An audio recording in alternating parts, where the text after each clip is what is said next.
பத்மா எம்மடி என்னங்க சித்தப்பா? இங்க வாடாமா. இத வர.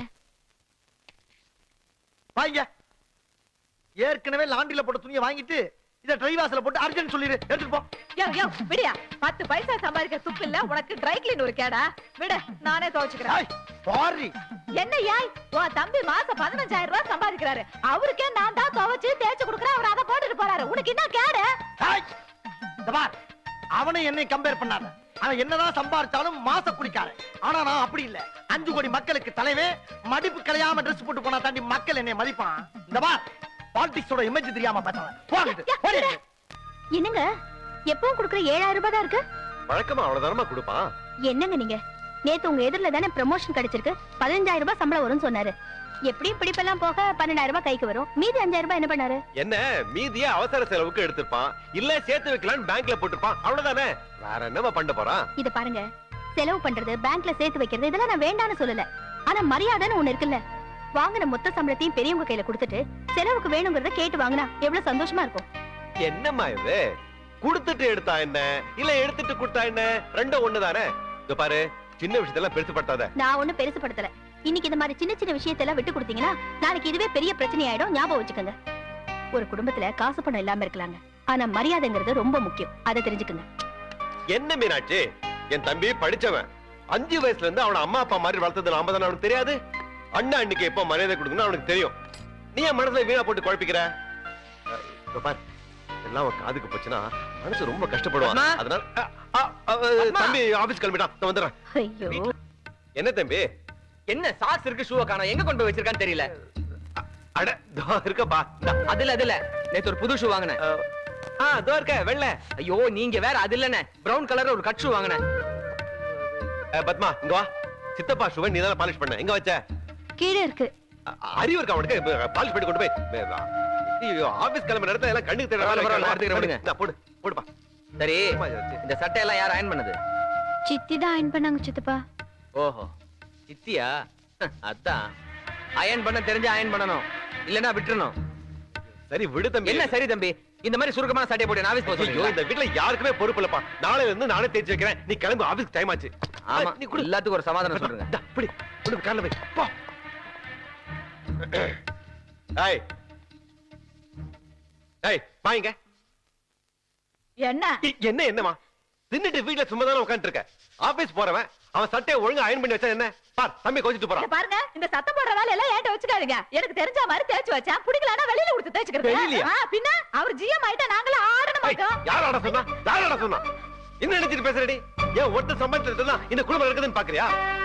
அவன் கை நிறைய சம்பாதிக்கிறதால தான் கௌரவமா இவ்வளவு பெரிய வீட்டை 3000 ரூபாய்க்கு வாடகை எடுத்து நம்மளால இருக்க முடியுது. அது மட்டும் இல்ல, இப்போ உன் 4 பிள்ளைங்களும் தைய ஷூவை போட்டுக்கிட்டு வெள்ளைக்கார குழந்தைங்க மாதிரி கான்வென்ட்டுக்கு போத.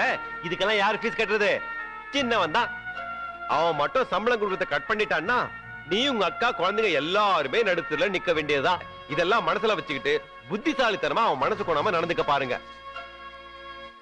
ஏ தங்கராசு மாமா, தங்கராசு சம்மந்தி வீட்டு ஜனங்க எல்லாம் 10 மணிக்கே வரதா சொன்னாங்களே, இன்னும் வரலையா? என்னப்பா கிறுக்குத்தனமா பேசுற? அவங்க எல்லாம் கார்ல தானே வருவாங்க, இன்னும் காரே வரலையே. கூப்பிட்டியா? கார் வருதோ வரலையோ, உங்க 2 பேரும் யாரா இங்க வர சொன்னா? நான் தான் தம்பி கூப்பிட்டேன். இவங்களே வர சொன்னா? என்னப்பா நம்ம வீட்டு ஓனர், அதுவும் எதிரில இருக்காரு. வீட்டுல நல்லது கெட்டதுன்னா அவர் கூப்பிட வேணாமா? ஒரு வீட்டுக்கு ஓனர்னா அவனுக்கு வாடகை கொடுக்கறதோட வச்சுக்கணும். என்ன மாதிரி விஐபி வீட்டு ஃபங்க்ஷன் எல்லாம் வர சொல்லப்படாது. சின்ன பசங்க யாரும் ஜென்டில்மேன் யாருன்னு அவங்க முகரைய பார்த்தாலும் தெரிய வேணா உனக்கு?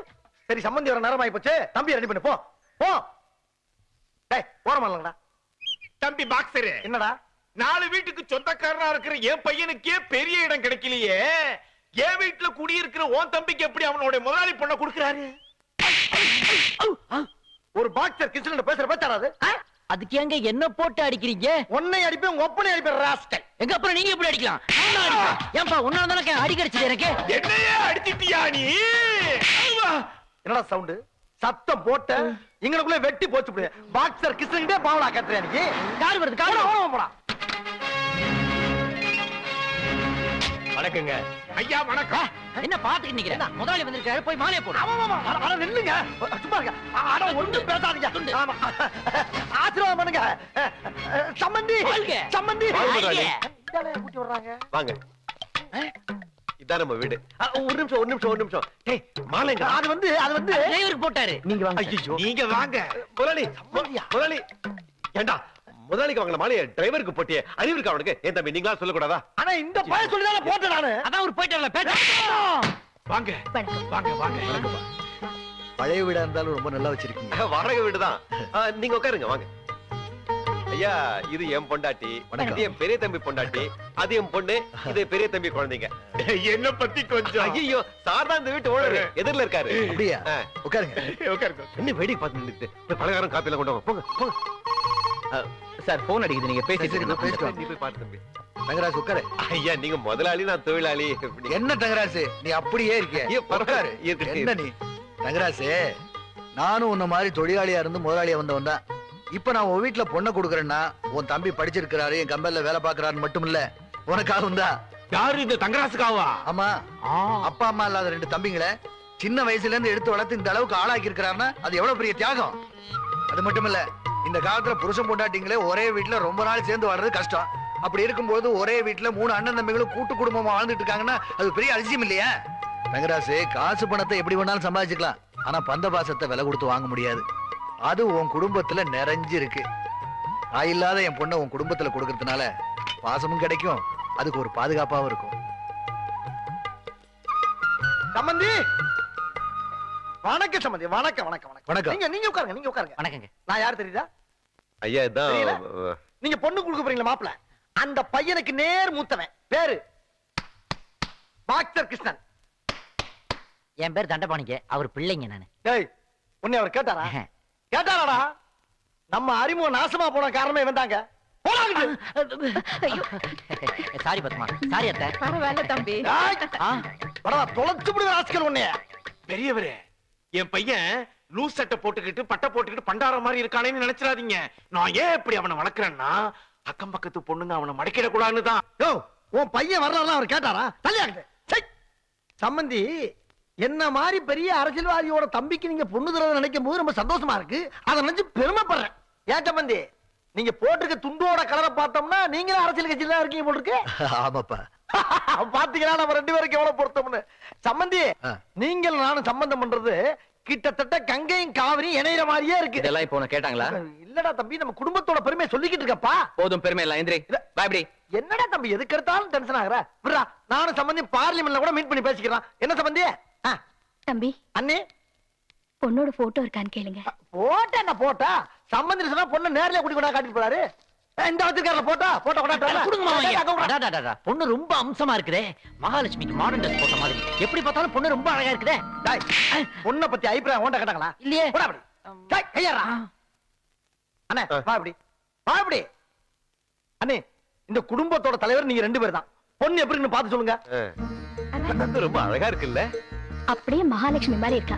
எனக்கு ரொம்ப பிடிச்சிருக்கு. எங்க? பொண்ணு நல்லா தான் இருக்கு. என்னை விட கொஞ்சம் கலர் கம்மிதான். கலரை வச்சு நாக்கு வலிக்க வாடி. இந்த பொண்ணு ஒரு லாட்டரி டிக்கெட் மாதிரி. இது நம்ம வீட்டுக்கு வரப்போற அதிர்ஷ்டலட்சுமி. தள்ளு வா வா வா. ஐயா, எங்க வீட்டுல எல்லாருக்குமே உங்க பொண்ணு பிடிச்சிருக்கு. அப்படியா? கல்யாண தேதி கூட நீங்களே முடிவு பண்ணிட்டீங்க. ரொம்ப சந்தோஷம். இன்னும் பல வீடியோக்களை காண சன் லைஃப் சேனலை சப்ஸ்கிரைப் பண்ணுங்க.